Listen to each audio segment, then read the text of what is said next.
What's up?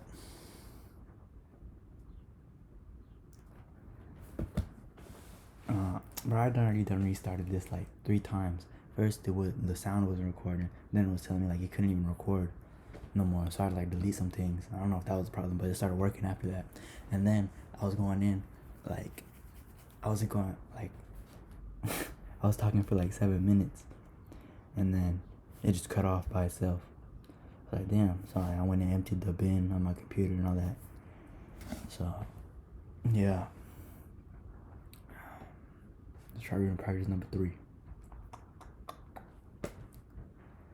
So before I was talking about his Uranus-Saturn conjunction on the descendant, and like how that could manifest like very hard type of people, very stern type of people, but they're also very weird, very eccentric. So it could be like a type of like open relationship where it's like, I could do this, but you can't do it. Like, I could go around mess with other people, but you can't. Or like somebody that has a whole bunch of rules and stuff, but they want to go be off and be free and all that. And then, but then he was in for that, being like all wild and stuff, due to his Mars and Venus being in Sagittarius, having a passion for seeing a bigger picture and finding that very pleasing, very like wanting to experience, and how his passions and pleasures were like conjoined into one, philosophy, just wild shit, Sagittarius is the centaur, half man, half beast. So let me run around doing beastly things, but then be out there philosophizing too,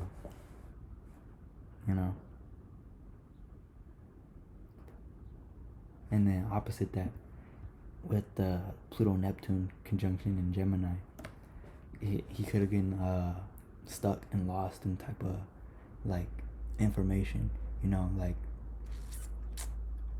somebody talking real good, like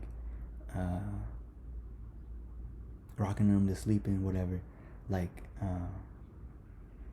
and him getting lost in that type of painted picture of words, and then him running with that due to Mars being in Sagittarius, and then Venus is Sagittarius, but he probably wouldn't be too attached to it anyways. Like he would be in for the ride and be like, he could probably know somebody's talking like talking BS, but then he'd be like, okay, he'll play along with it just to, like, see what happens, just being curious, just like, yeah, just in for the ride, really. Especially with that Aquarius sun, just going out there, wanting to find new groups, wanting to socialize,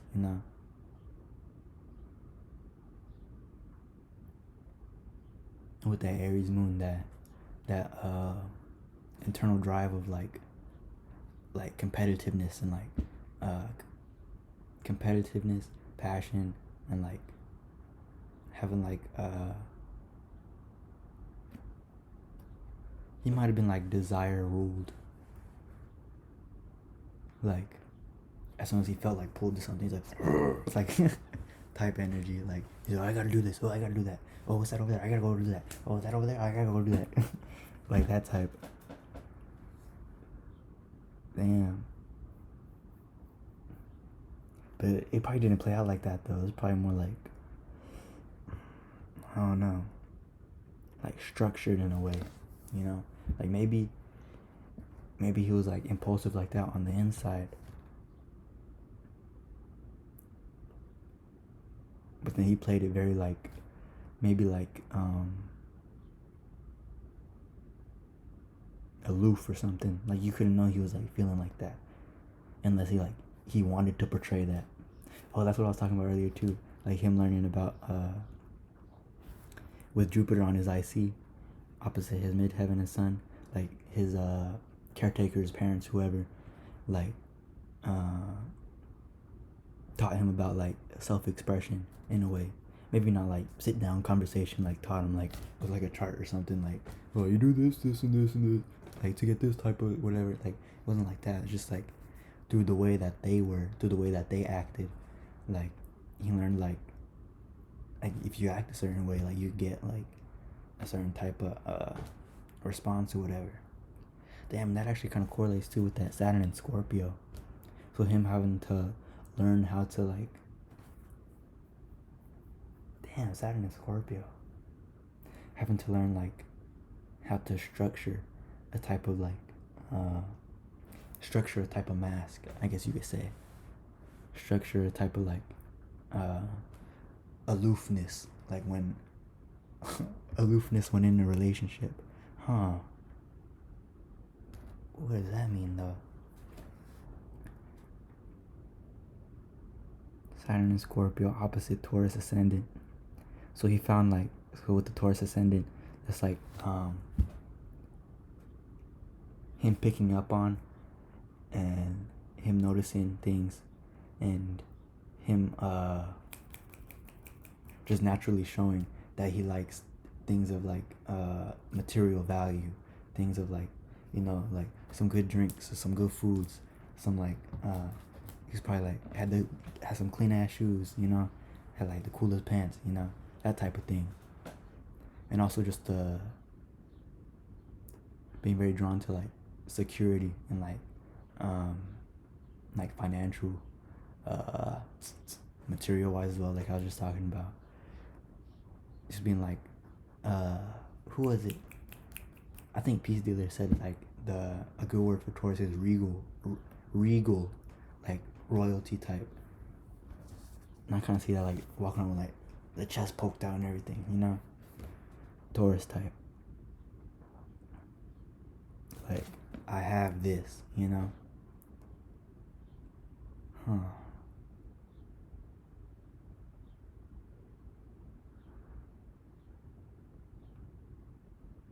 So with that being his personality, like him being like, yeah, this is me, so to say, like that Saturn and Scorpio, I want to say like learning how to be aloof, because I look at Saturn as like a weight vest. I think I said it in the other video, like, and like the weight vest carries out and like exercises, and the weight vest correlation I'm making is like to like exercising and shit.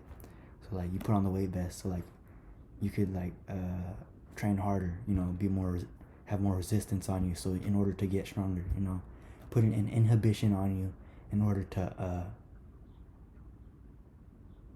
maximize your like performance, you know, be able to take more on, you know.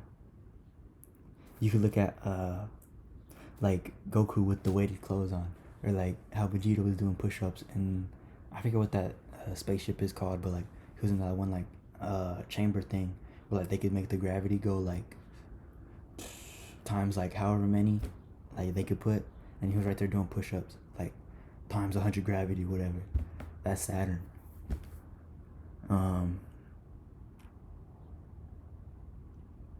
So yeah, damn, that's kind of crazy. Saturn and Scorpio.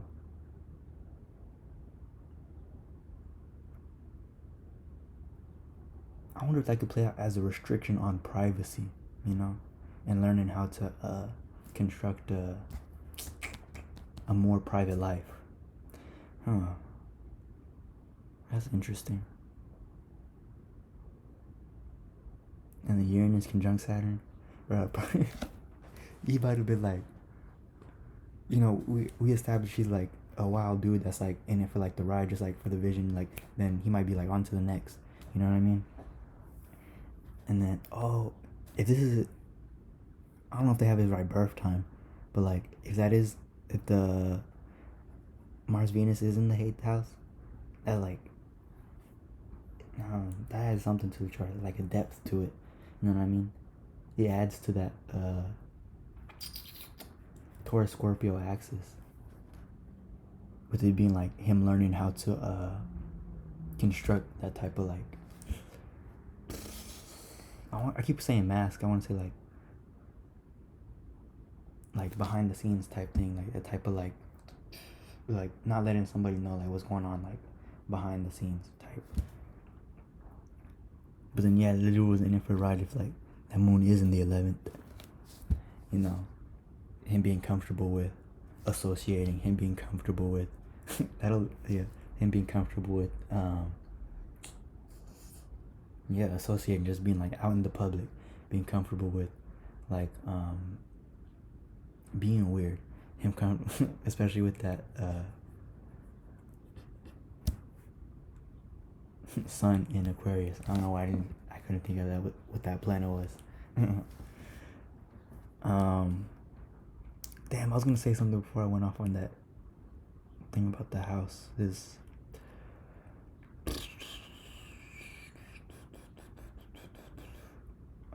was gonna say something else about the Scorpio Taurus opposition. Damn, what was I gonna say? Oh, I'll look at something else. It'll come to me.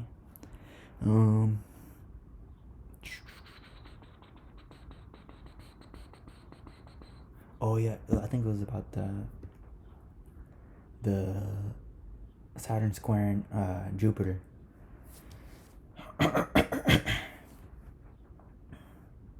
Having to learn how to structure his own way of relating to his like deep psychological natures, like his internal world, and like the portrayal of the external internal, like him showing what he needs to show, showing what he wants to show based off of what he was learning and from his IC with the Jupiter and Leo from his parents, from that type of like roar of expression, you could say. I don't know if I said that already. Oh well.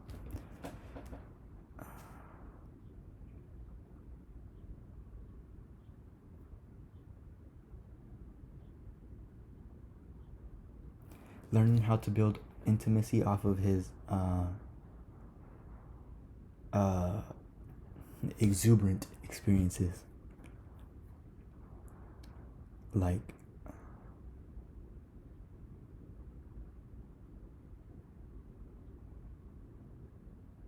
I don't know what exuberant meant. I was just thinking in my head like, damn, what does that mean? I think it means like exaggerative, you know what I mean? Very like showboaty. If it don't, it don't. I don't know. But that's what I was trying to say. Man, with that Chiron in Libra.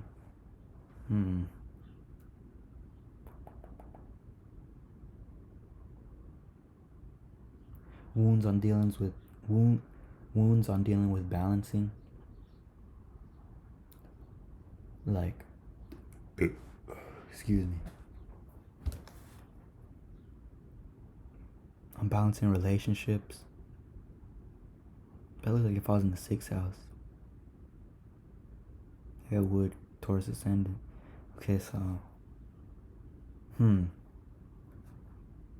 Yeah. Wounds on balancing out routines and like patterns for his career, I guess you could say, because the 6th, 10th house, you know. Damn, but then, with Pluto and Neptune in the 2nd house.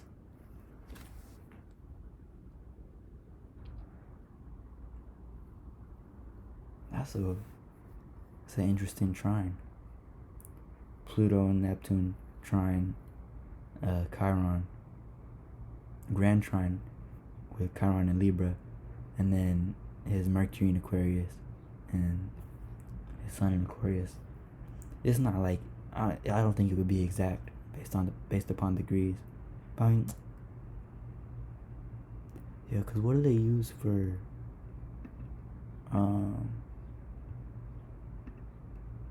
the colors?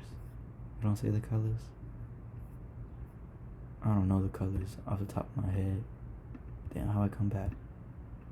Okay, there we go. There we go. What was I saying? Oh yeah, the Grand Trine.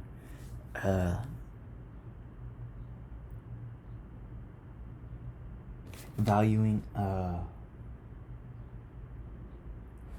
deep psychological natures, like obsession, knowing how to change type of belief that's very deep to you.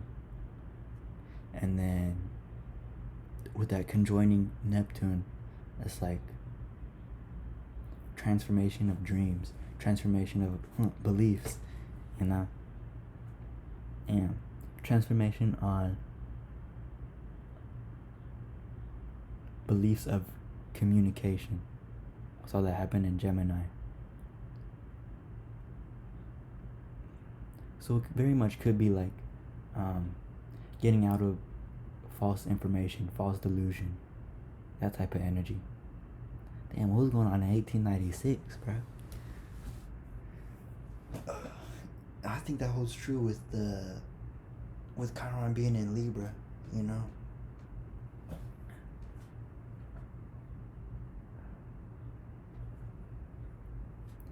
And my bad, I got a notification, an email, but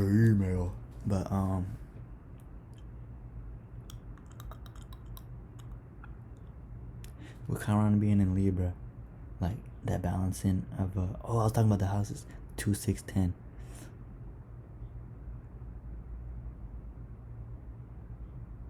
So valuing breaking free from or valuing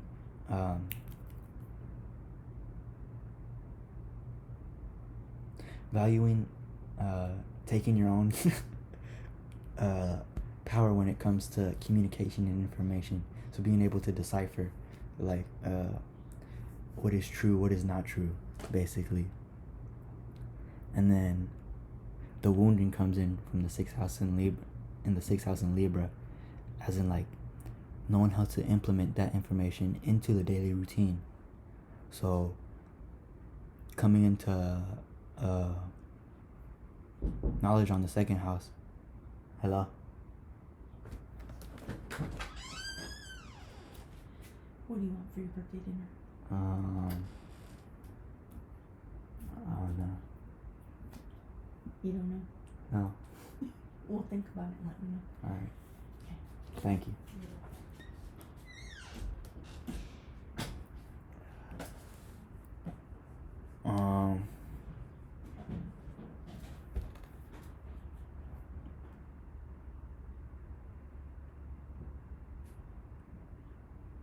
Excuse me. Damn, what was I saying?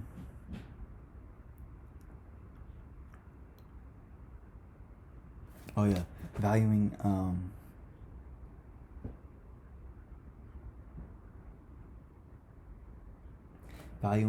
having the power to break free of illusion due to communication, break free of illusion from false facts and like true facts.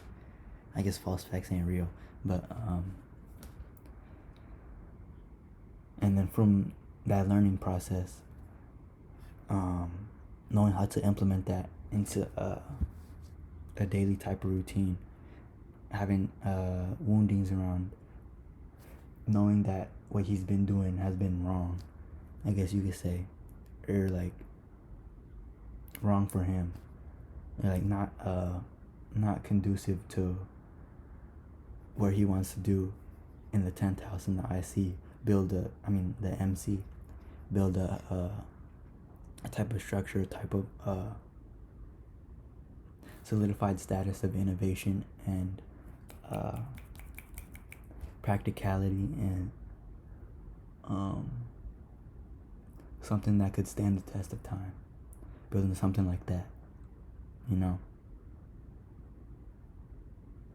It could be issues on the way of relating.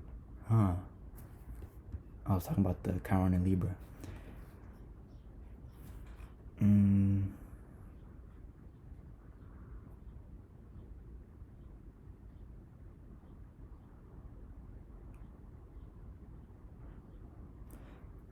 It might have been like on the issues of having wounding around relating due to the Chiron and Libra because of what was valued, deep transformations on a psychological level, and being in a type of illusion about just the common knowledge that is presented to like whatever type society he was in. And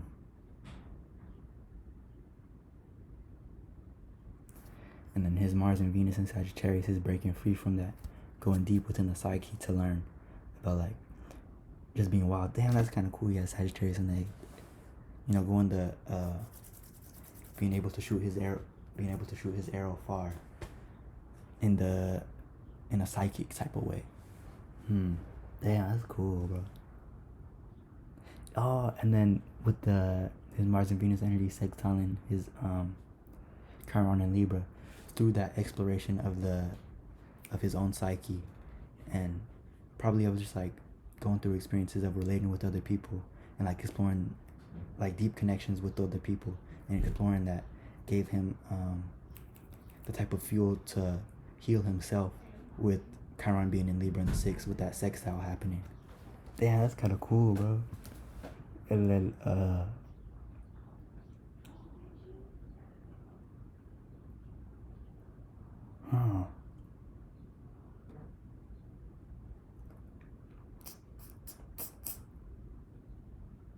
damn, I was trying to think of what ways the Venus Mars conjunction sextile Libra could play out in like terms of like circumstances in his life. I think it could be because 6th house also rules like routines and stuff, so it could be like him having routines that was a detriment to his 8th house in with his Mars conjunct Venus and Sagittarius. So maybe like his ways of relating was like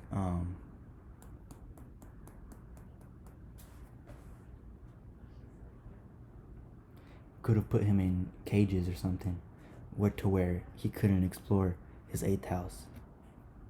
He couldn't explore his Sagittarius energy with his Mars and Venus, you know. And that's that battle with that opposition of him breaking free from that type of information that he came into like to experience in the world at the time of 1896. But then after saying that about the Libra Sagittarius, I was like, damn, I wonder, we could tell that by the moon probably, like how like that played out. But ain't no way that's in the 11th if that's the 8th. Damn, I wish I had the houses on here, bro. Oh well. So with the that's like a late trine though. With 120, 144, 150.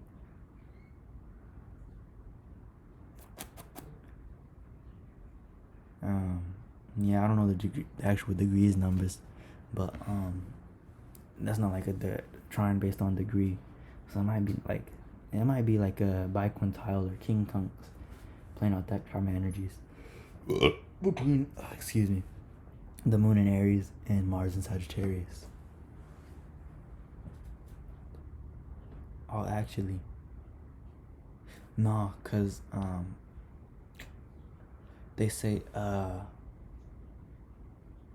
the measurement of like the aspects is by like the shortest degree, so it wouldn't go this way, so it wouldn't be 140, 120. I still can't count it. But anyways, so with that, we'll just talk like it's a trine. That moon trine Venus and Mars, that ain't no trine, bro. That's pretty much a square. I'm gonna say that's a square, bro. Look at that. Right there by Capricorn, right there at the start of Aries, bro. That's close to a square. I don't care. At least for the Mars. But damn, that would lead to like aggression and things. The Mars square moon aspect lead to like learning how to impose a will, learning how to fight back, I guess you could say. Now I feel like that's kind of like a major theme of the chart, like learning how to express due to Jupiter being in Leo. And then Chiron being in Libra. And then that Mars square Moon. Well, it's probably an easier square though, because of Mars being in Sagittarius. So like, the tension from the square was probably there. Like, I have to act. I have to do this. I have to do. You know, like that propelling of energy was there, but it was probably easier to express because his Sagittarius was making those drives off of like the vision, whatever, the vision and like what he could see happening, you know, his vision of what needs to happen. And then his moon need also being in fire in Aries, giving like an extra charge, like, okay, let's do it, type of energy, you know. So I like that square. I like that. And then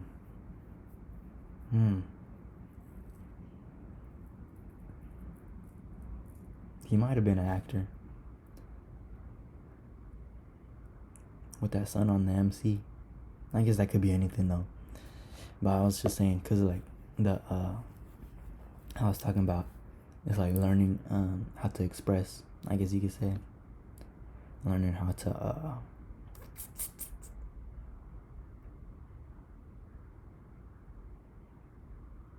structure himself around others. I feel like that would be a major theme of the chart. Yeah, structure himself around others. Saturn in Libra. I mean Saturn in the descendant.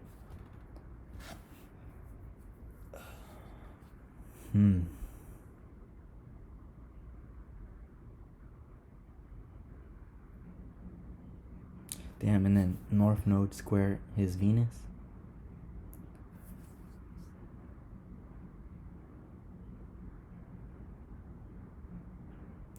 Probably had to learn like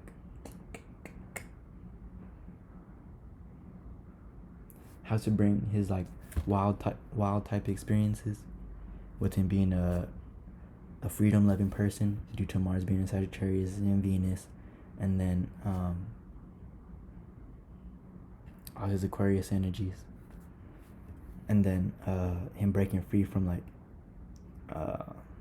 illusions around like false information with Neptune and Pluto and Gemini.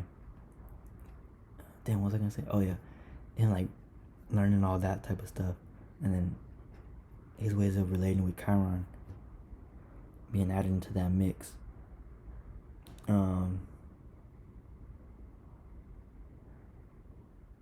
learning all that and like how to structure himself in like a type of free environment, a type of like free type of relationship, and like him learning that to extract the wisdom out of it with North Node being in Pisces. Learn how to extract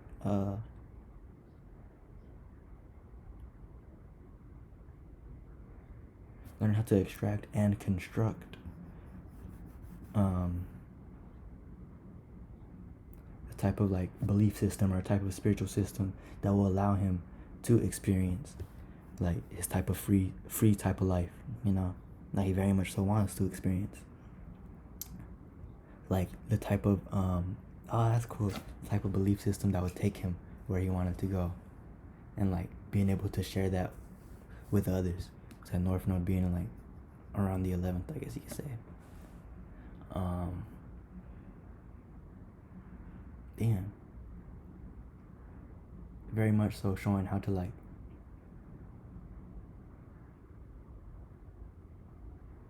break free of what has been told to you in the past, and showing how to implement that into like a new type of internal structure. And then, but he might have portrayed that like maybe not even through words, or maybe through words, maybe it's like, yeah, maybe through words. Yeah, I would say that due to Mercury being in Aquarius. Yeah, I would say that. Like being like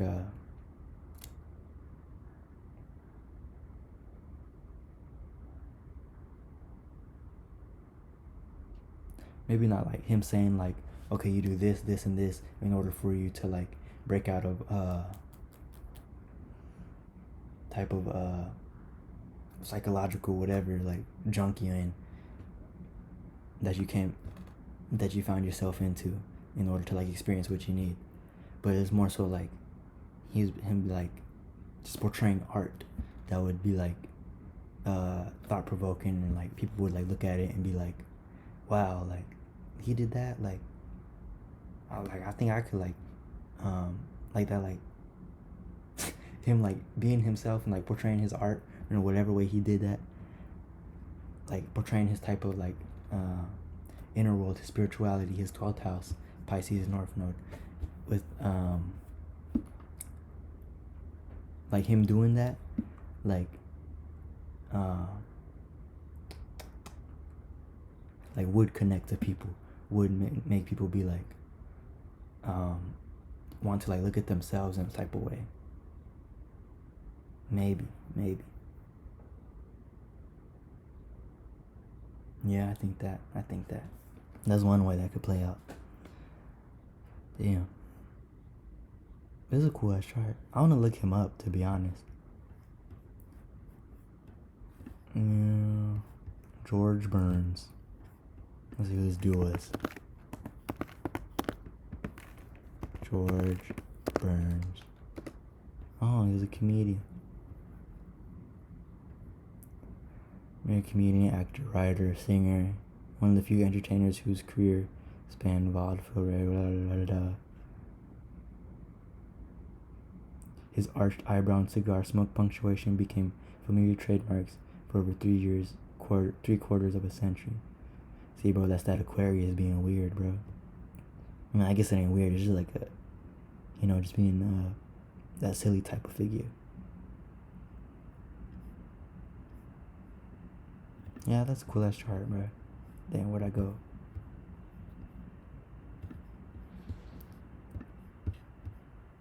That is a cool chart.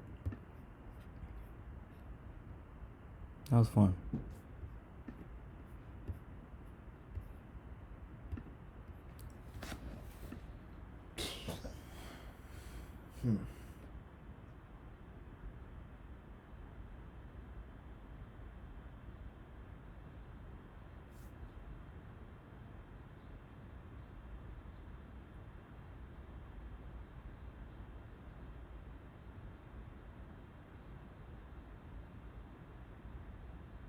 Yeah, I'm gonna leave it here. I was thinking I'm gonna break it down like as a whole again, but I just did that pretty much. So yeah, this was fun. And this concludes chart reading practice number 3. Have a good day.